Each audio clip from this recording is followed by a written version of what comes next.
목사님과 정말 그런 이야기 했는데 좀 지겨우시죠? 저 계속 이렇게 아침에도 보고 저녁에도 보고 그래서 지겨우시면 어떡하지? 그래서 마태 목사님이 자리를 바꿔서 한번 깜짝으로 나오면 어떨까 그런 말씀 하셨는데 제가 마태 목사님보다 노래를 좀 더 잘해가지고 제가 하기로 근데 그런 것 같아요.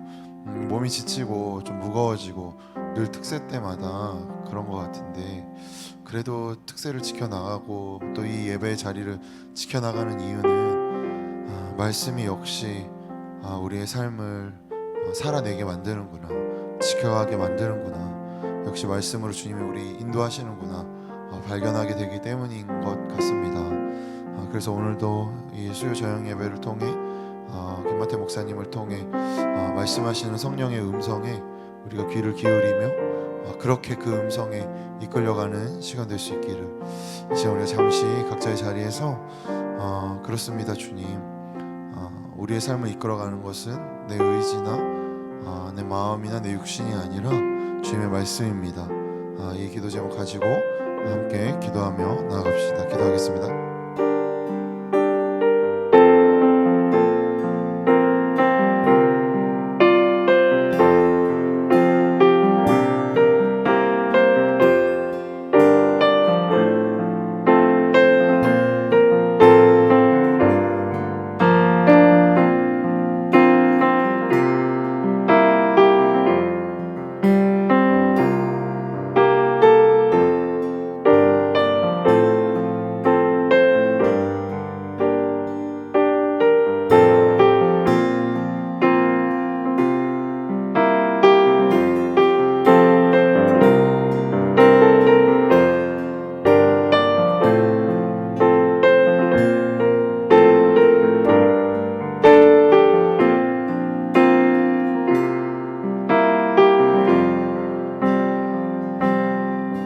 주님 계신 곳에 나가리 찬양 드리며 그 성소에 들어가 주의 얼굴 배우리 그 얼굴을 배울 때 주님의 은혜 넘치네 엎드려 고백하네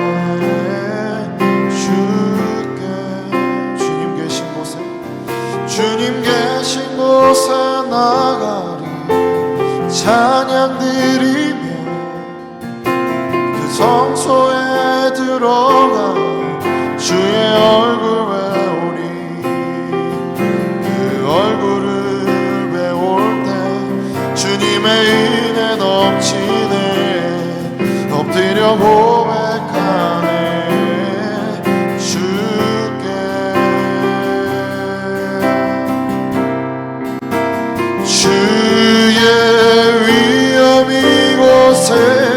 가득해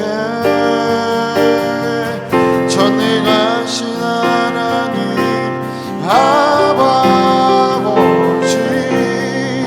찬양받기 합당한 존귀하신 주님 주의 위엄 이곳에 가득해 주님 계신 곳에 나가리 주님 계신 곳에 나가리 찬양 드리며 그 성소에 들어가 주의 얼굴 배우리 그 얼굴을 배울 때 주님의 은혜 넘치네 엎드려 고백하네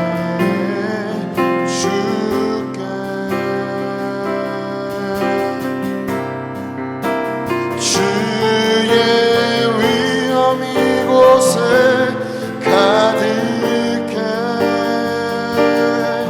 전능하신 하나님 아버지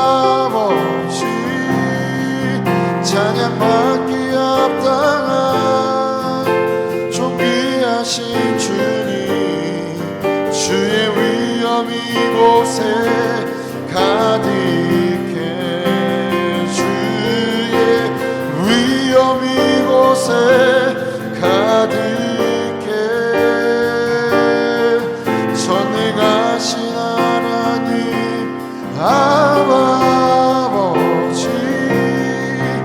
찬양받기 합당한 존귀하신 주님, 주의 위엄이 이곳에 가득해.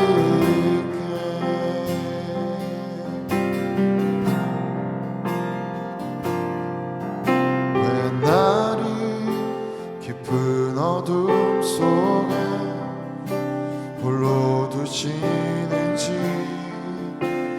어두운 밤은 왜 그리 길었는지,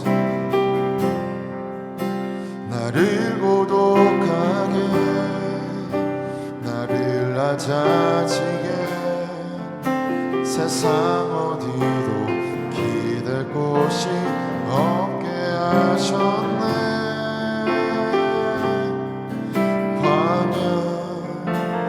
광야에 서 있네.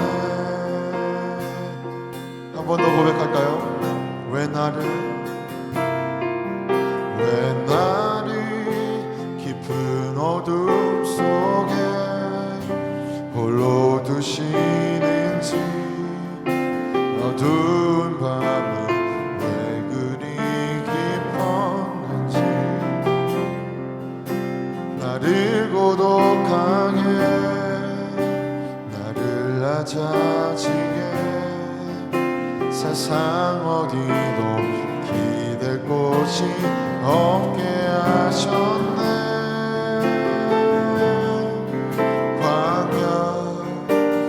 광야에 서 있네.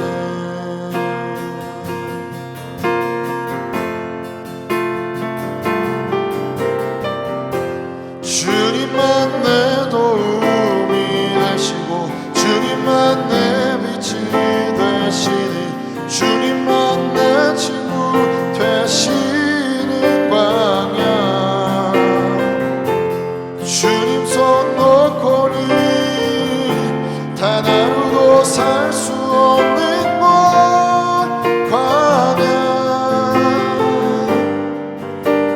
광야에 서 있네. 한 번 더 고백합니다. 왜 나를 깊은 어둠 속에 홀로 두시는지, 어두운 밤은 왜 그리 길었는지, 나를 고독하게, 나를 낮아지게, 세상 어디도 기댈 곳이 없게 하셨네.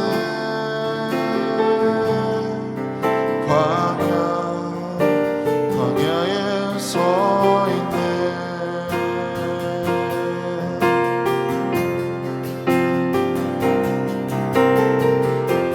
주님만 내 도움이 되시고, 주님만 내 빛이 되시는, 주님만 내 친구 되시는 광야. 주님 손 놓고는 단 하루도 살 수 없는 곳, 광야.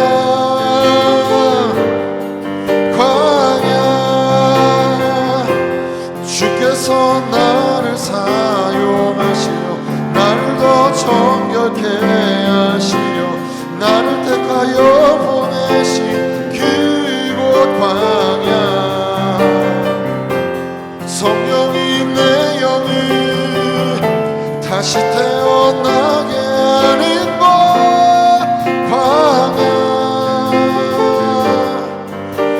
광야에 서 있네.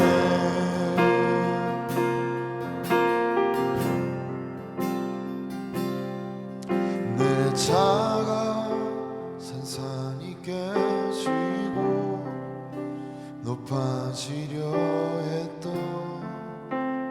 내 꿈도 주님 앞에 내려놓고, 오직 주님 뜻만 이루어지기를, 나를 통해 주님만 드러나시기를.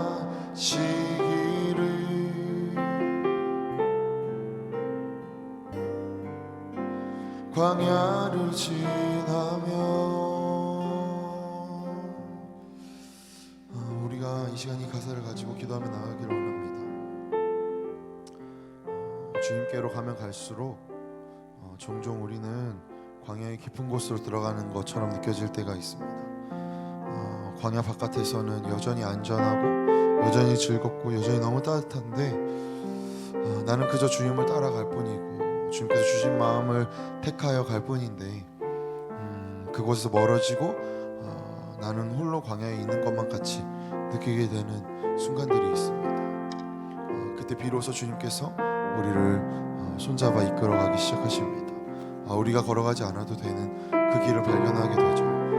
이 시간 그 고독함, 그 외로움, 그 마음 깊은 곳에 있는 그 광야의 시간들, 이 시간 주님 앞에 고백하며 이 시간 우리를 다스려 주시옵소서. 우리의 영혼을 주님께서 이끄시고 붙들어 달라고 전심으로 주님 앞에 기도하며 나아갑니다.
하나님 아버지 참 감사합니다. 우리를 하나님 나라의 백성으로 삼아 주시고 하나님 나라의 그 귀한 가치를 이 세상을 살아가면서 또한 살아가게 하여 주심을 너무나 감사합니다. 하나님 아버지, 우리가 이 시간, 그리고 이 시간은 세상의 어떠한 시간이 아닌 하나님께 집중하는 시간입니다. 이 시간 우리가 더욱더 주님을 알아가게 하여 주시고 주님을 만나게 하여 주시고 또한 그 이 시간을 통하여서 정말 주께서 우리에게 가지고 계시는 그 사명을 다시 한번 깨닫는 그러한 시간이 되게 하여 주시옵소서. 하나님의 말씀이 우리의 마음 가운데 들어올 때에 그 말씀이 우리의 또 삶이 되어서 선포되는 우리의 삶을 기대합니다. 주님, 주님의 말씀 가운데로 우리를 이끌어 주시옵소서. 이 모든 말씀 예수 그리스도의 이름으로 기도합니다. 아멘.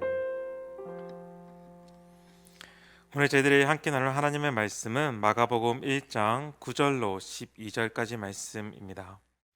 마가복음 1장 9절로 12절까지 말씀 저희들 함께 읽도록 하겠습니다.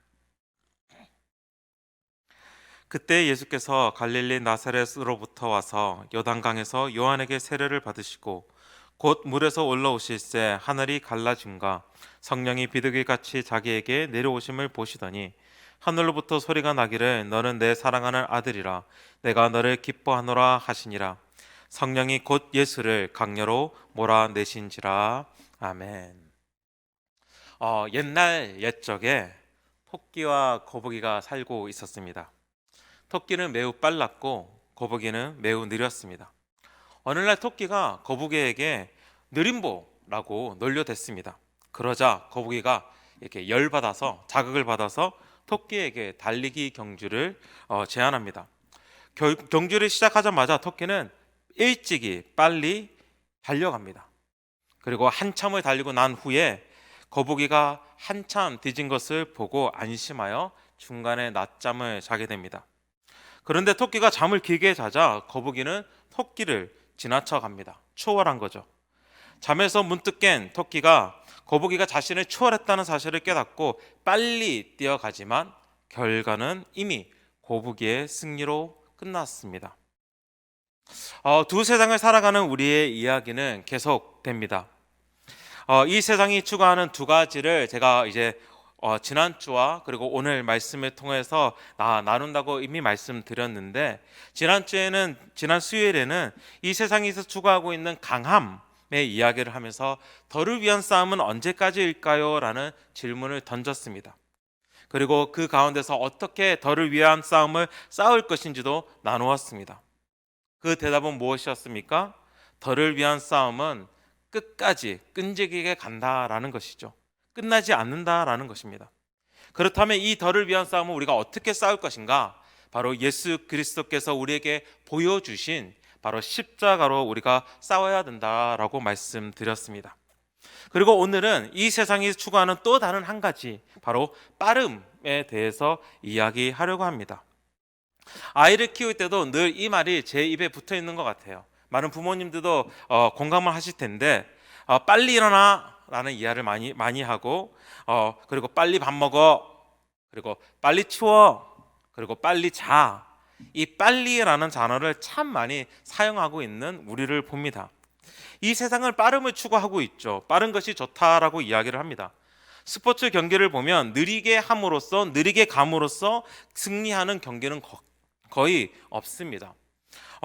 올림픽에서 가장 메달이 많이 달려 있는 경기가 달리기와 수영인데, 이 두 운동 다 조금이라도 빠른 사람이 승리를 하게 됩니다. 일을 할 때도 마찬가지인 것 같아요. 빠른 게 좋다라고 말할 때가 참 많습니다. 회사의 생산부에서는 빠른 시일 내에 많은 양의 제품을 만들어내는 것을 추구합니다. 당연히 사건 사고가 일어나면 안 되겠죠. 제가 목사가 되기 전에 이제 미국의 제약회사에서 약 4년 동안 일을 하였는데, 제약회사에서 만들어진 약을 출고하기 전에 품질 관리 기준에 맞춰서 그 약을 이제 검사하는 그 부서에 있었습니다. 근데 저희 회사에 좀 특이한 점이 있었는데, 그게 무엇이냐면 미국 회사임에도 불구하고 동양인들이 많았다라는 것입니다. 그 이유를 좀 생각해 보면 위에 좀 계셨던 분들이 머리를 쓴 것 같아요. 왜냐하면 보통 동양인들이 일을 잘하거든요. 그리고 일을 참 빨리 해요. 다른 백인들, 흑인들보다 정확하게 일을 하는 모습이 동양인에게도 나옵니다. 품질을 검사하는 부서에서 사실 요구하는 두 가지잖아요. 정확성과 신속성. 그런데 이 동양인들이 그 일들을 다른 인종들보다 잘하기 때문에 동양인들이 보면 많이 hire 되고 있는 것을 봅니다. 동양인들이 얼마나 열심히, 얼마나 빨리 일을 했냐면, 보통 백인들이나 흑인들이 일주일에 하나를 한다고 이렇게 치면, 동양인들은 보통 3개에서 4개까지 합니다. 일부러 그것도 동양인들은 머리를 써서 조정해요. 너무 많이 하면 또 이렇게 또 몸이 힘드니까 할 수 있음에도 불구하고 이렇게 조금씩만 하면서도, 그럼에도 불구하고 동양인들은 다른 인종보다 빠르게 일을 합니다. 그러니까 회사에서는 얼마나 좋겠습니까? 정확한데 신속까지 한 빠른 것에 좋은 하나의 예인 것 같습니다. 우리의 일상 속에서도 어떻게 보면 빠른 것을 늘 추구하고 있죠. 택배, 배달, 느리게 오는 것이 좋나요? 아니면 빨리 오는 것이 좋나요?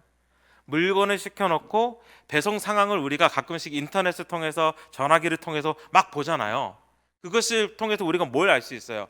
빨리 오는 것이 좋다라는 것을, 우리의 마음을 보여주는 것 같습니다. 음식을 시켜놓고도 15분 뒤에 갈게요 라고 말을 들으면 1분이라도 늦게 하면 우리는 어떻게 되죠? 짜증을 내요. 왜 안 와? 이러면서. 우리는 빨리 받기를 원합니다. 운전을 할 때도 마찬가지죠. 저도 포함해서 그렇지만 가속하는 그 이유도 빨리 도착지에 도착하기 위해서인 것 같습니다. 그리고 이제 새벽 예배를 통해서 우리 박삼영 목사님께서 저희 담임 목사님을 좀 이렇게 공격을 하셨는데, 이제 빨간불임에도 불구하고 사람들이 막 지나가는 그 차들을 보잖아요.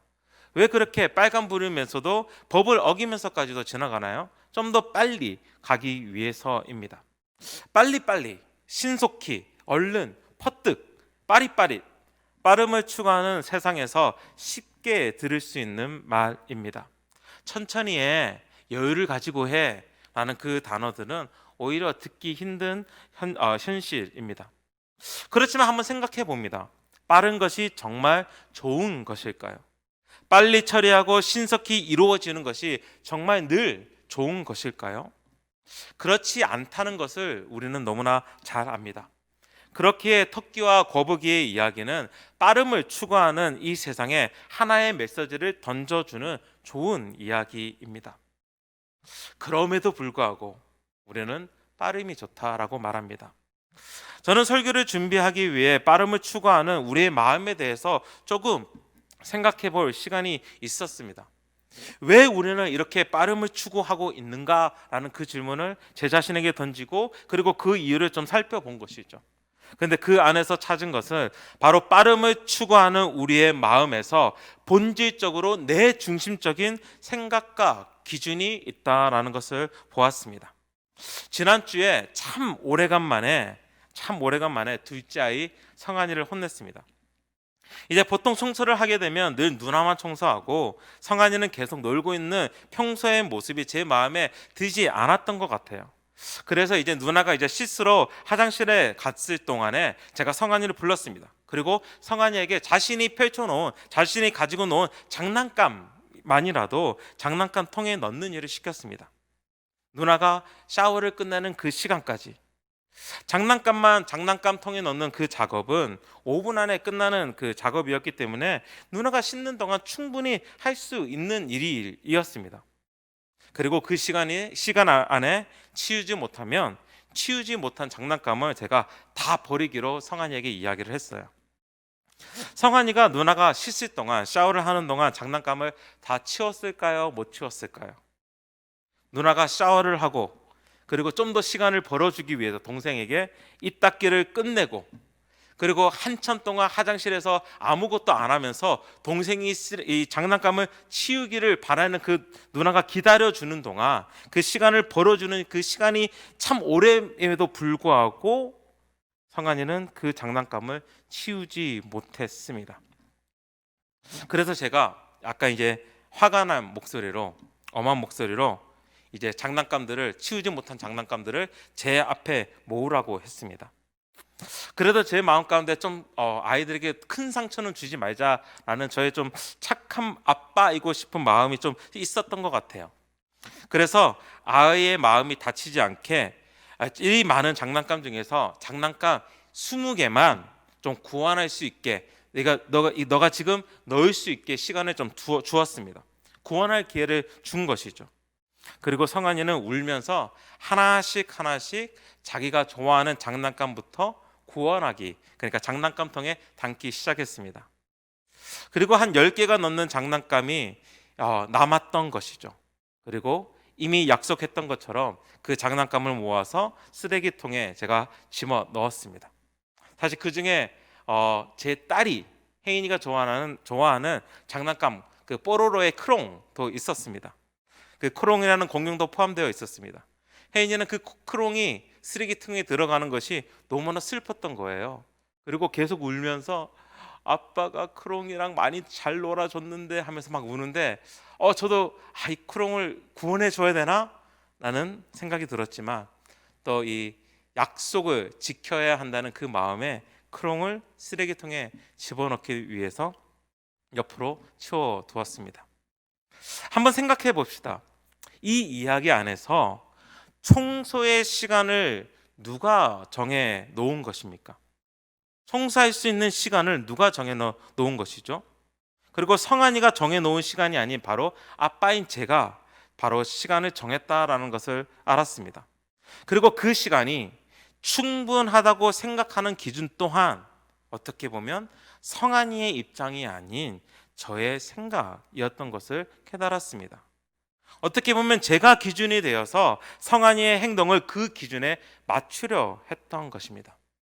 세상이 왜 빠름을 추구하고 있습니까? 우리는 왜 빠름을 추구하는가를 생각해 보면 결국은 세상이 정해놓은 기준과 그에 맞는 시간이 있고 그 시간에 우리를 집어넣기 위해서 우리가 그 시간에 맞추어지기 때문에 우리는 그 안에서 빠름을 추구할 수밖에 없음을 봅니다. 택배 시간과 배달 시간이 빨리 되기를 바라는 우리의 마음 또한 누가 정해놓은 시간입니까? 바로 우리 자신이 정해놓은 시간이었습니다. 그리고 내가 생각했던 것보다 일찍 오면 빨리 온 것이고 충분히 만족함을 줄 만큼 빨리 온 것이고 아무리 빨리 와도 내가 정해놓은 시간보다 늦게 오면 느리다라고 말하는 것입니다. 그 기준이 내 중심적이라는 것이죠. 우리는 세상을 살아가고 있습니다. 그리고 이 세상 안에는 세상이 정해놓은 시간 그리고 그 기준에 우리가 결국은 맞추어 살아가고 있음을 봅니다. 그렇게 우리는 늘 바쁘게 때로는 늘 바쁘게 살아가고 있습니다. 그렇지만 다시 말씀드리는데 그 빠름은 사실 우리 삶의 전부가 아닙니다. 오늘의 성경의 본문의 말씀은 예수님께서 세례 요한에게 세례를 받으시는 모습을 우리에게 보여줍니다. 그리고 그 광경은 너무나 화려하고 너무나 환상적인 모습이었습니다. 요한에게 물로 세례를 받으시는 그 시간, 하나님께서 성령으로 또한 자신의 아들을 세례하는 그 모습을 우리는 동시에 보기 때문입니다.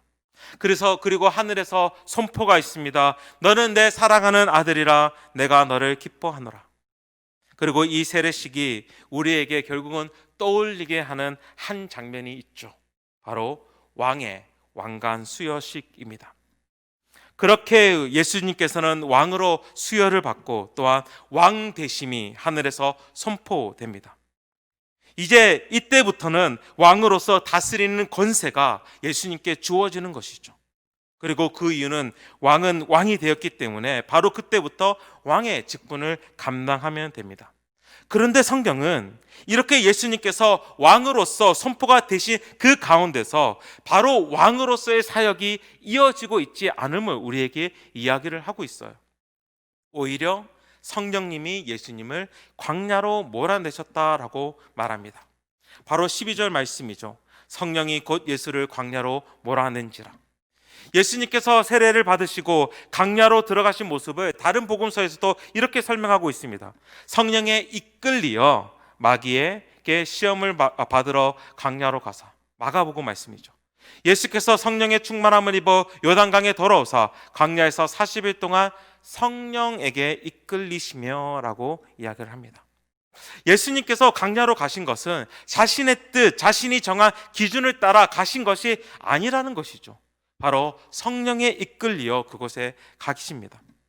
빠름을 추구하는 세상에서는 전혀 상상할 수 없는 일이 바로 지금 이 순간 일어나고 있는 것입니다. 세상 같았으면 이제 세례를 받고 성령의 충만함을 받았으니 오히려 사역 안에 뛰어들어야 합니다. 광야가 아닌 사람들이 모여있는 회당으로 가셔야 되셨고 빨리 하나님의 복음, 천국 복음을 외쳐야 했습니다. 빨리 회개하라, 천국이 가까이 왔다고 선포하시고 사람들에게 천국 복음을 가르쳐야 하셨습니다. 오히려 사람들에게 기적을 보이셔야 했고 그리고 그 기적을 통해서 많은 사람들이 예수를 따르게끔 하셔야 하는 게 세상의 방법입니다. 그렇지만 성령은 오히려 예수님께서 사역으로 바로 뛰어드는 것이 아니라 광야로 이끌고 가십니다. 광야로 몰아내십니다. 무려 40일 동안 긴 시간을 지체하신 것입니다. 예수님은 자신의 시간, 자신의 기준, 세상의 시간, 세상이 정해놓은 기준에 따라 일하신 것이 아님을 우리는 오늘 말씀 가운데서 알 수 있습니다. 그리고 우리는 이 모습을 보면서 하나님 나라를 살아가는 그리스도인, 하나님 나라에 속하여서 이 세상을 살아가는 우리들이 어디에 중점을 두어야 하는지를 알 수 있습니다. 바로 세상이 정해놓은 시간이 아닌, 세상이 정해놓은 기준이 아닌 바로 성령의 인도함을 받아야 한다라는 것이죠. 그렇다면 이 두 차이를 우리는 어떻게 알 수 있을까요? 우리가 우리 세상이 정해놓은 기준에 맞춰서, 세상이 정해놓은 시간에 맞춰서 움직이는지, 아니면 성령의 인도하심을 따라서 하나님께서 만들어 놓으신 그 시간 가운데서 움직이는지 우리는 어떻게 알 수 있을까요? 이 말씀은 어떻게 보면 이 성경 구절이 그 차이를 조금이라도 우리에게 보여주는 것 같습니다. 바로 잠언 21장 5절 말씀입니다.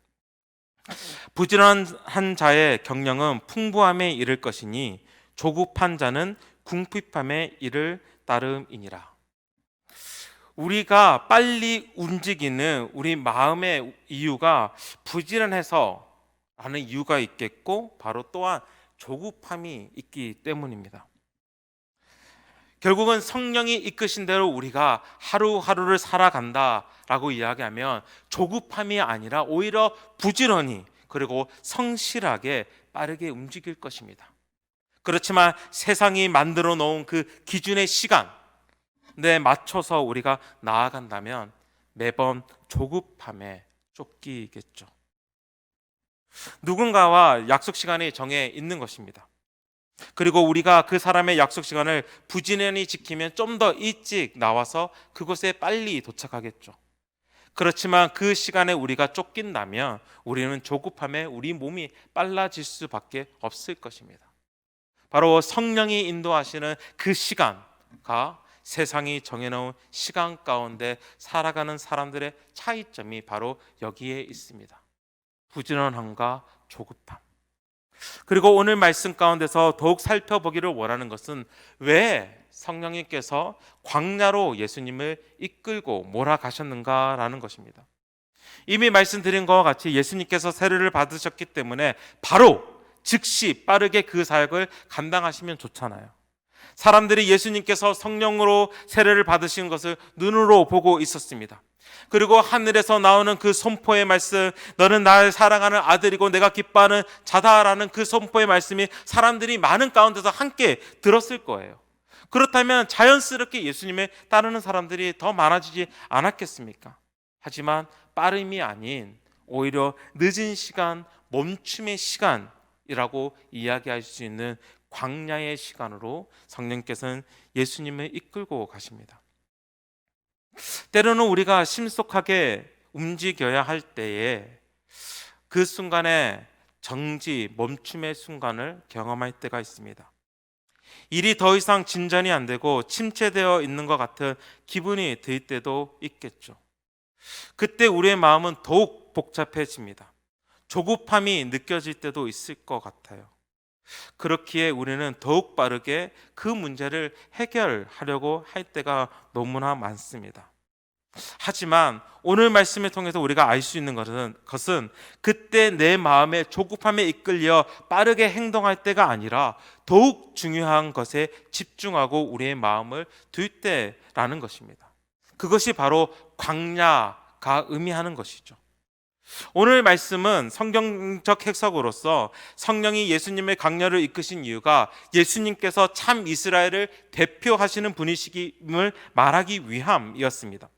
그리고 이스라엘이 출애굽을 하여서 홍해를 건너서 광야에 들어갔던 것처럼, 광야에 들어가서 40년을 방황하였던 것처럼 예수님께서 세례를 받으시고 광야에서 40일 동안 계셨음을 보여주면서 이 예수님이야말로 참 이스라엘을 보여주는 사건인 것이죠.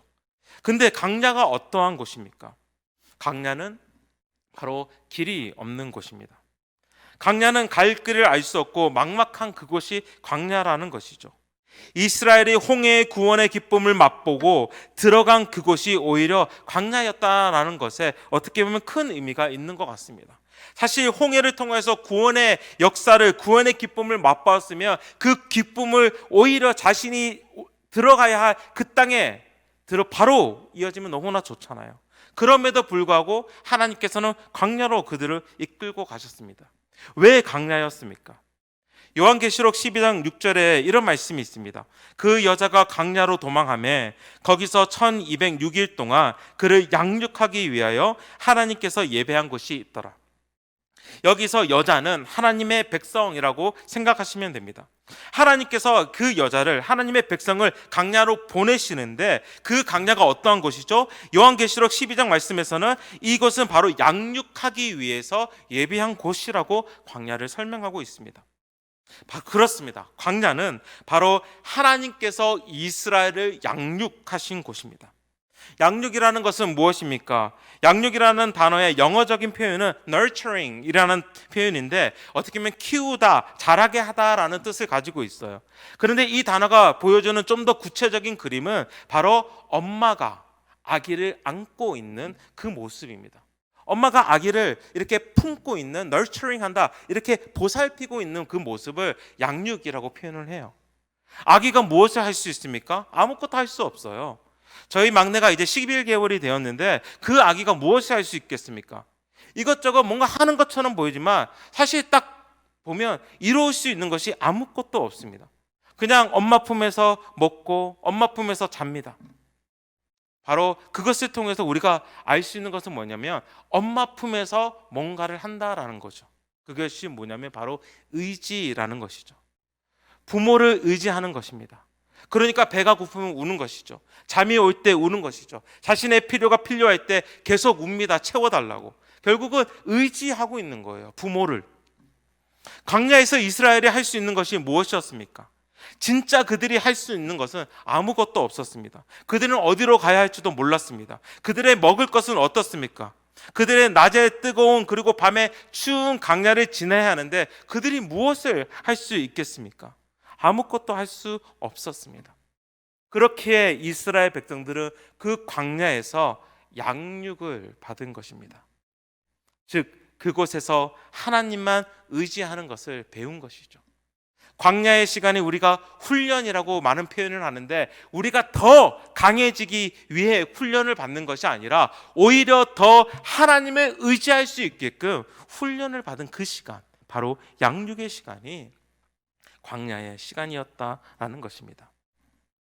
그들이 배고플 때 만나와 메추라기로 먹이시는 하나님을 그들을 경험했습니다. 그들이 춥고 더우면 그 가운데서 그들을 덮고 지키는 불기둥과 구름기둥이 있었던 것입니다. 바로 그들이 아무것도 할 수 없는 그 상황 가운데서 하나님만 의지할 수 있게끔 그들을 광야로 이끌어 가신 것입니다. 그렇게 광야는 하나님밖에 없고 하나님만 의지할 수밖에 없는 분이시라는 것을 몸으로써, 삶으로써, 그리고 오랜 시간 경험으로 배우는 시간이었던 것입니다. 하나님께서는 때로는 즉시 바로 빠름이 아닌 멈춤, 정지, 느리게 인도하실 때가 있습니다. 그때는 하나님께서 우리에게 말씀하시는 것입니다. 나를 의지해라. 내가 너를 지키고 내가 너를 설 수 있게 인도하겠다. 나를 의지해라. 나만 바라보아라. 그런데 이것은 광야로 우리를 이끌고 가시는 그것은 우리 삶 가운데서 완전한 멈춤을 이야기하는 것은 아닙니다. 멈추기 때문에 우리가 아무것도 하지 않아도 된다라고 말하는 것은 아닙니다. 아까도 잠언서의 말씀을 통해서 말씀드렸죠. 오히려 더 부지런히, 더 성실하게 움직여야 합니다. 우리는 보통 자연스럽다라는 단어를 많이 써요. 그러니까 자연을 보면서 평온함을 느끼기에 일을 하면서 평안하게 그리고 스무드하게 일이 이루어질 때 자연스럽게 일이 된다라고 이야기를 합니다. 그런데 정말 자연을 생각할 때에 늘 평온하기만 할까요?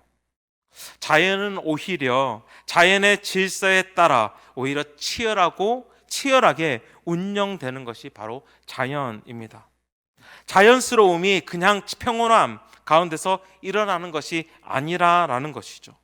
그 평온함을 만들어지는 그 뒤에 자연 자체는 그 자연의 질서를 지키기 위해 끊임없이 움직이고 끊임없이 부딪히고 있는 것을 봅니다.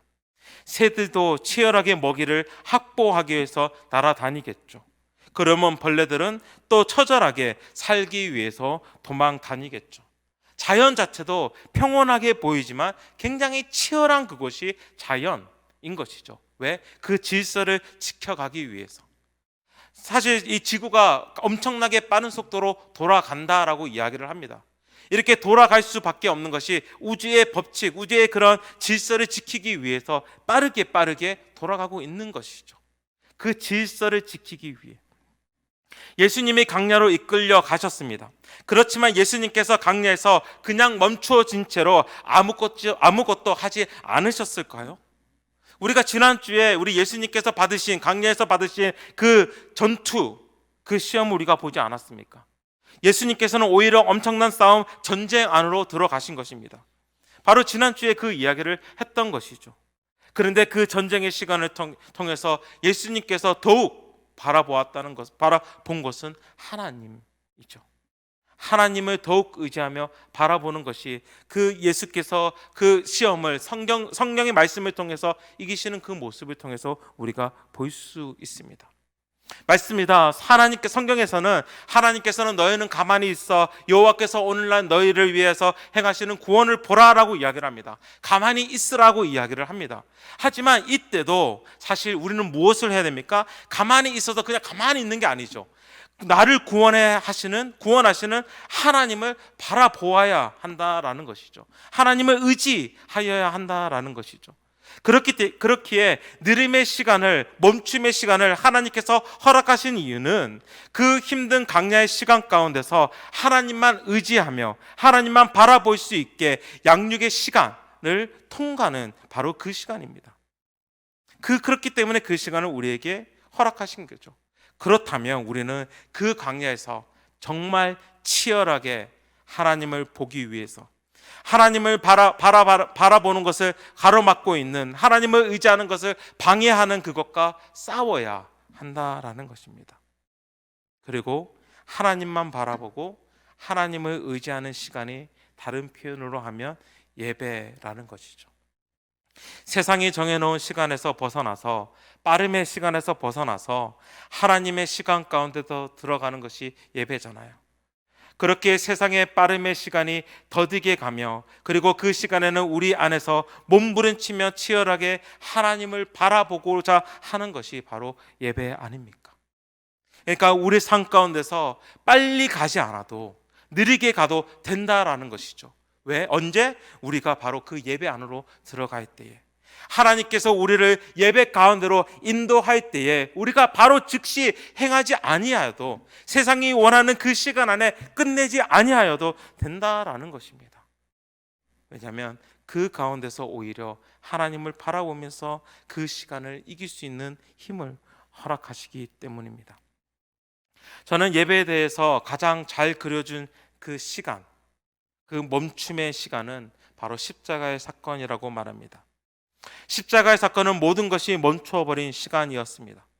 예수님께서 메시아로서 행하시는 모든 사역이 멈춰버린 사건입니다. 지난주에 요한복음의 말씀을 통해서 보았지만, 예수님께서 예루살렘에 들어가실 때 사람들은 호산나 호산나 라고 외쳤습니다. 우리를 구원하여 주시옵소서 라고 외쳤던 거예요. 다윗의 자손이셨던 예수님께서 자신의 메시아가 되었기에 이제 로마의 억압으로부터 벗어날 수 있는 그 시간이 빠르게 다가오고 있음을 그들은 생각했겠죠. 그렇지만 그 소망 또한, 그 바람 또한 멈추어 버린 시간이 바로 그 시간입니다. 메시아의 출현으로 이제 자유가 속히 오겠다는 희망이 멈추어버린 그 시간이 바로 십자가의 시간이었습니다. 예수님께서는 오히려 강야보다 더 외롭고 강야보다 더 막막한 상황 가운데 들어가는 그 시간이 바로 십자가의 사건, 십자가의 시간이었다라는 것입니다. 그리고 이 시간은 느린 것도 아닌 완전히 멈춰버린 시간을 예수께 줍니다. 바로 죽음의 시간이죠. 십자가의 시간과 바로 죽음의 시간. 하지만 그 시간이 지나고 어떠한 일이 일어납니까? 그 시간이 지나고 나서야지만 바로 부활의 사건, 부활의 영광이 있었습니다. 그 시간을 통과했어야지만 바로 부활이 있는 것이죠. 저는 느리게 가는 시간, 때로는 멈춰버린 그 시간이 우리에게 주어져야 한다라고 생각합니다. 어떻게 보면 꼭 필요하다라고 말씀을 드립니다. 왜냐하면 그 느리게 가는 시간 가운데서, 그 멈추어버린 그 시간 가운데서 우리는 하나님을 바라볼 수 있고 하나님만을 의지할 수 있는 그 시간이 되기 때문입니다. 그렇기 때문에 빠름보다 더 아름다운 것을 우리는 경험하게 되는 것이죠. 아시다시피 저는 걷는 것을 좋아합니다. 이 이야기만 드리고 말씀을 마무리하고 싶은데, 제가 이제 부산에 이제 가족들이 있어서 부산에 내려갈 때가 참 많았어요. 그리고 이 할머니가 좀 아프시기 때문에 이제 부산에 내려가는 이유가 많았는데, 제가 좀 걷는 것을 좋아하기 때문에 어느 한 날은 제가 할머니가 좀 계시는 병원까지, 저희 동생이 사는 집에서 할머니가 계신 병원까지 좀 걸어가고자 하는 마음이 생겼어요. 그게 이제 빨리 걸어가면 한 1시간 40분 정도 걸리는 시간인데, 길을 보니까 이렇게 질러가는 길이 있더라고요. 이제 교통 그런 큰 길을 따라서 걷는 길인데, 그렇게 가게 되면 한 1시간 40분 정도 걸리는 시간이었습니다. 그런데 그 여동생 집이 이제 해운대에 있었거든요. 근데 좀 돌아가고 싶은, 해운대 바다를 좀 보고 싶은 마음이 제 마음에 막 드는 거예요. 그런데 이미 제가 이모와 함께 그 할머니 병원에서 만나기로 한 시간이 10시인데, 이게 빨리 걸어가야 하지만 이 시간을 맞출 수 있다는 생각이 막 든 거죠. 그래서 해운대를 돌아가고 싶은 나의 마음, 그렇지만 그러면 한 20분 정도 더 돌아가야 되는데, 그리고 빨리 가고자 해야 되는 그 약속의 시간, 그 마음이 부딪히기 시작한 것입니다. 그래서 그냥 큰 마음 먹고, 그래 늦게 가도 좀 어때? 라는 생각에 해운대 쪽으로, 이제 해운대 바닷가가 있는 쪽으로 돌아가게 된 것이죠. 이제 그 시간이 아침 시간인데, 그 해운대 바닷가 쪽으로 딱 걸어가는 순간에 그 너무나 아름다운 광경, 그 자연의 광경과 해가 뜬 그 모습을 보면서 혼자 또 감격에 잠긴 시간이 있었습니다. 돌아가는 그 시간, 빠름을 어떻게 보면 거슬려서 느리게 감을 택했던 그 시간, 오히려 그 시간을 통해서 아름다움을 경험한 것이죠. 빠르지 않아도 됩니다. 남들보다 늦어도 됩니다. 그리고 우리는 돌아가도 됩니다. 그리고 그 시간, 돌아가는 시간 가운데서, 늦어지는 그 시간 가운데서, 느리고 그 멈춰진 그 시간 가운데서 우리가 만약 하나님을 더 알아가고 하나님을 경험하고 하나님의 아름다움을 그곳에서 발견한다면 우리는 좀 더 느리게 가도 되지 않을까, 이 시간 함께 나누고 싶습니다. 우리의 느린 시간, 우리가 멈춰진 그 시간, 좀 더 주님을 바라보며 주님을 의지하며 주님께 예배드리는 바로 그 느림의 시간이 여러분의 삶 가운데서 또 임하시기를 주님의 이름으로 축원합니다. 우리 함께 방금 불렀던 강야를 지나며 함께 찬양하며 또 나아가도록 하겠습니다.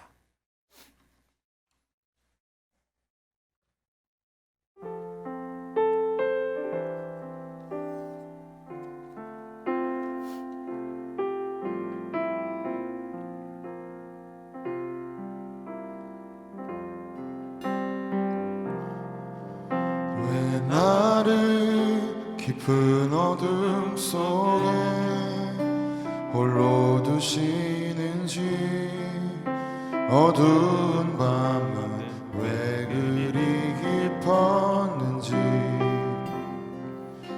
나를 고독하게, 나를 낮아지게, 세상 어디도 기댈 곳이 없게 하셨네.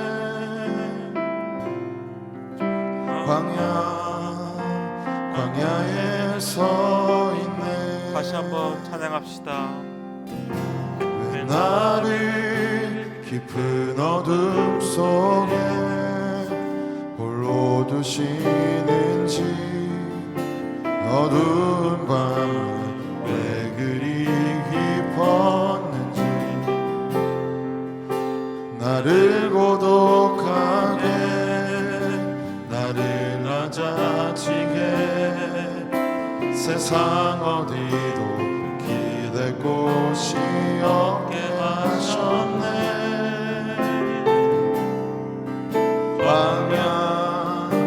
광야에 서 있네.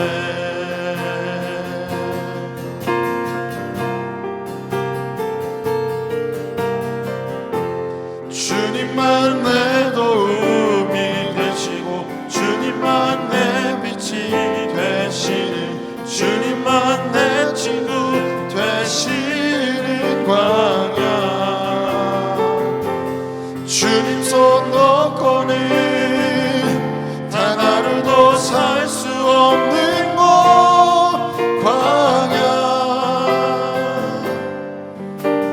광야에 서 있네. 우리 한번 다시 고백할까요? 왜 나를 깊은 어둠 속에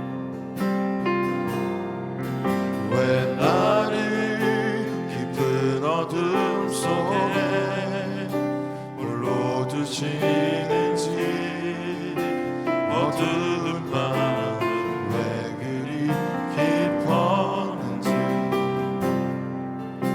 나를 고독하게 나를 낮아지게 세상 어디도 기댈 곳이 없게 하셨네.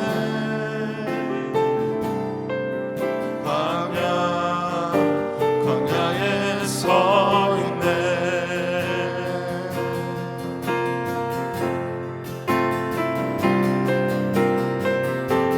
주님만 내 도움이 되시고 주님만 내 빛이 되시는 주님만 내 친구 되시는 광야 주님 손 놓고는 단 하루도 살 수 없는 곳 광야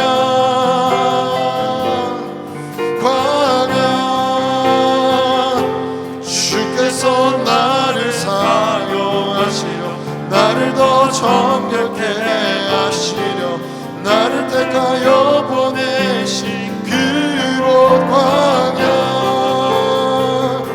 성령이 내 영을 다시 태어나게 하는 곳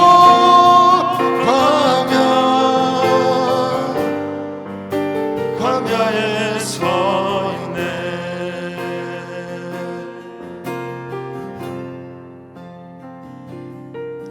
내 자가 산산이 깨지고 높아지려 했던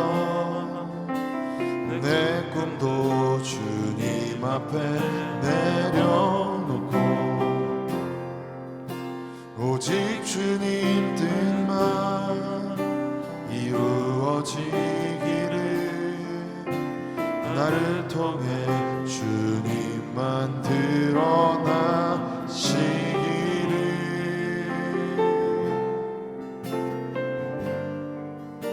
광야를 지나며 우리 이 시간 말씀을 좀 생각하면서 묵상하시면서 그리고 방금 찬양했던 이 찬양곡을 좀 생각하시면서 함께 기도하기를 원합니다. 맞아요. 우리는 두 세상을 살아가고 있습니다. 하나님 나라를 살아가고 있고 또 동시에 이 세상을 살아가고 있습니다. 그런데 이 세상에서는 우리에게 계속해서 빠름을 요구합니다. 빠름을 추구하게끔 우리를 계속 이끌어가고 있습니다. 그렇지만 하나님께서는 때로는 우리를 광야로 이끌고 가십니다. 느림의 시간, 멈춤의 시간으로 우리를 이끌어 가십니다. 이렇게 우리를 이끌어 가시는 그 이유는 바로 하나님을 바라보게끔 하기 위해서, 하나님만을 의지하기 위해서, 하나님만 붙잡을 수 있도록, 그리고 주님만 우리가 예배할 수 있도록 우리를 이끌어 가십니다. 우리 이 시간 이 은혜를 함께 묵상하면서 우리 또한 결단의 마음으로 함께 기도하기를 원하는 것은, 하나님, 내가 정말 세상의 빠름에 너무나 익숙해져 있습니다. 그리고 나 또한 세상의 그 요구하는 그 빠름을 매 삶 가운데서 추구하고 있습니다.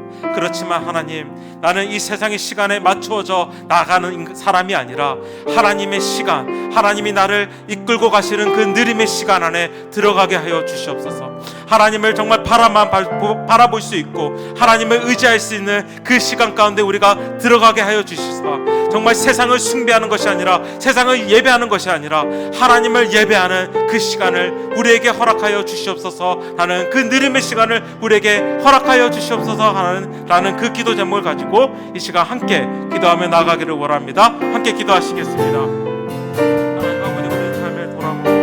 하나님 아버지, 세상에는 너무나 빠름을 추구하고 있습니다. 빨리를 원합니다. 정말 우리가 빨리 움직이기를 원합니다. 그래야지만 우리가 원하는 것을 얻을 수 있다라고 이야기를 하고 하나님 아버지 또한 더 강해진다라고 이야기를 합니다. 그렇게 우리에게 좀 더 세상이 정해놓은 그 기준과 세상이 맞춰놓은 그 시간에 따라서 우리를 자꾸 삐타려고 합니다. 하나님의 시간 우리가 기도하는 것은 하나님 아버지, 우리가 세상의 기준에 세상의 시간에 맞춰지는 것이 아니라 하나님의 나라에 하나님의 그 시간에 맞춰진 우리 자신이 되게 하여 주시옵소서. 빠름을 추구하는 것이 아니라 하나님께서 이끌고 가시는 그 시간에 우리가 맞춰질 수 있도록 하나님 아버지, 그 은혜를 우리에게 내려 주시옵소서. 하나님께서 그 시간을 우리에게 허락하신 그 이유는 하나님만 바라볼 수 있기 위함입니다. 하나님만 의지하게 우리를 만들기 위함이고 결국은 하나님 안에서 자라나게끔 하기 위해서 양육하기 위해서 우리를 부르신 것입니다. 하나님 아버지, 정말 우리를 붙들어 잡아주시고 하나님 아버지, 그 시간 가운데 우리가 들어가게 하여 주시옵소서. 빠름을 추구하는 것이 아니라 하나님 아버지, 정말 예수 그리스도께서 그러셨던 것처럼 성령에 이끌려 우리가 나아가는 자들이 되게 하여 주시옵소서. 하나님의 나라의 시간을 살아가게 하여 주시옵소서. 하나님의 나라를 바라보면서 하나님을 의지하면서 나아갈 수 있도록 하여 주시옵소서. 그 광야의 시간이 결국은 나에게 힘든 고통만 주는 시간이 아니라 저 그 시간들을 통해서 하나님만 바라볼 수 있는, 하나님만 의지할 수 있는, 나를 양육하시는 그 시간이 되게 하여 주시옵소서.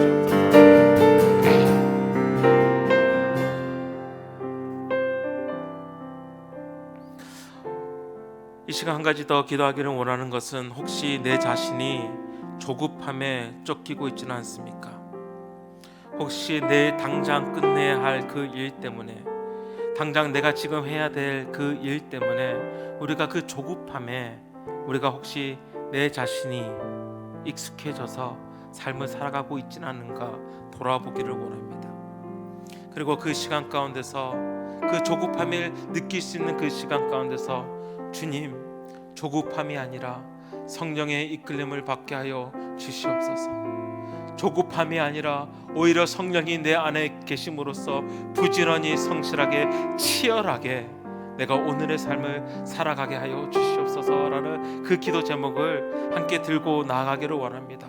그리고 이 시간 함께 기도하실 때 하나님, 나에게 이 조급함을 주는 그 이유가 무엇입니까? 내가 이렇게 조급함에 쫓기는 그 이유가 무엇입니까? 나를 억누르고 있는 그 세상의 기준이, 세상의 시간이 정말 성령님의 성령님이 우리 안에 계심으로써 그 조급함을 떨쳐버리고 정말 성령의 이끌림을 받고 우리가 순종하며 나아갈 수 있도록 우리 시간 함께 기도하기를 원합니다. 기도하시겠습니다. 하나님 아버지, 우리 가운데 조급함이 있습니다. 당장 내일 끝내야 될 일들이 있습니다. 당장 정말 내 삶 가운데서 빨리빨리 일을 해야 되는 그 일들이 있습니다. 하나님 아버지, 정말 그 마음이 너에게 주는 것이 무엇입니까? 혹시 내 중심적으로 내가 살아가다 보니까 하나님 아버지, 내 시간이 기준이 되어서 하나님 아버지, 나의 생각이 나의 경험이 기준이 되어서 하나님 아버지, 그 조급함을 만들어내고 있지는 않습니까? 하나님 아버지, 시간을 그 조급함을 떨쳐버릴 수 있는 하나님 아버지, 내 조급함을 이겨낼 수 있는 하나님 아버지, 성령님의 그 음성을 들을 수 있는 하나님 아버지, 그 기쁨을 우리에게 허락하여 주시옵소서. 반응할 수 있도록 하여 주시옵소서. 하나님을 바라보며 움직일 수 있도록 하여 주시옵소서. 부지런한 자라가 하나님 아버지, 정말 그 경영하는 것이 풍성해짐을 한번 말씀에서 약속하셨는데 하나님 아버지, 우리가 부지런히 하나님 내 안에 계심으로 부지런히 성실하게 또한 치열하게 하나님 아버지의 삶을 살아갈 수 있도록 하여 주시옵소서. 조급함이 우리의 삶을 이끌어가는 것이 아니라, 조급함에 대한 두려움이 아니라 하나님 아버지 성령님의 이끌림을 받아서 성실하게 반응할 수 있는 그럴 수 있도록 하여 주시옵소서. 하나님 아버지, 이 세상에서는 빠름을 요구합니다. 빨리 빨리라는 것이 우리 삶에 너무나 이제 익숙해졌습니다.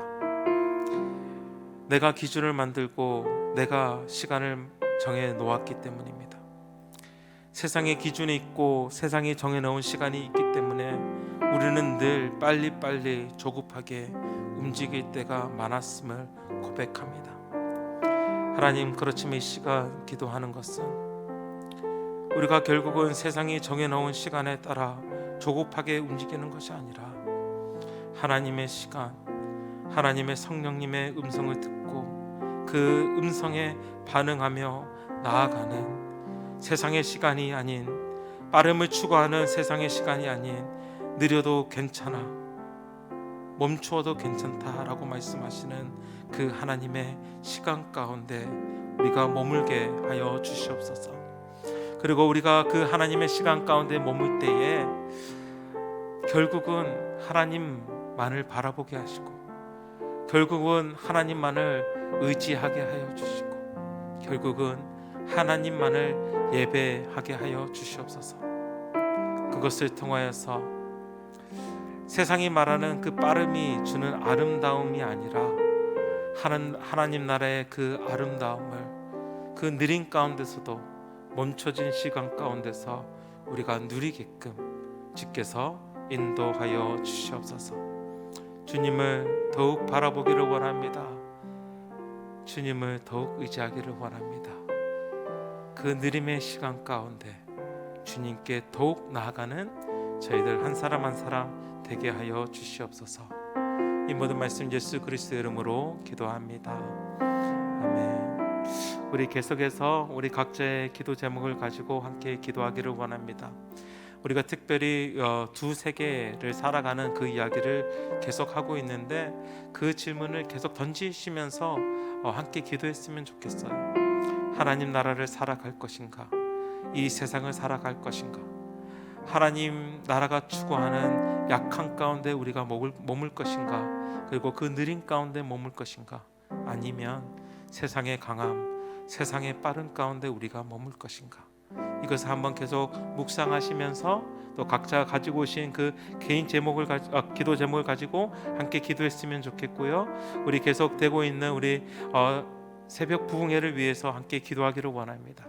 이 시간들을 통하여서 정말 우리의 가정이 세워지고 우리 교회가 세워지고 또한 가정이 교회에서 이 세상 가운데서 어떤 일을 감당할 수 있을지를 또한 듣는 그 시간이 되게 하여 주시옵소서라는 그 기도 제목을 가지고 새벽 부흥회를 위해서도 함께 기도하며 나아가기를 원합니다. 함께 기도하시겠습니다.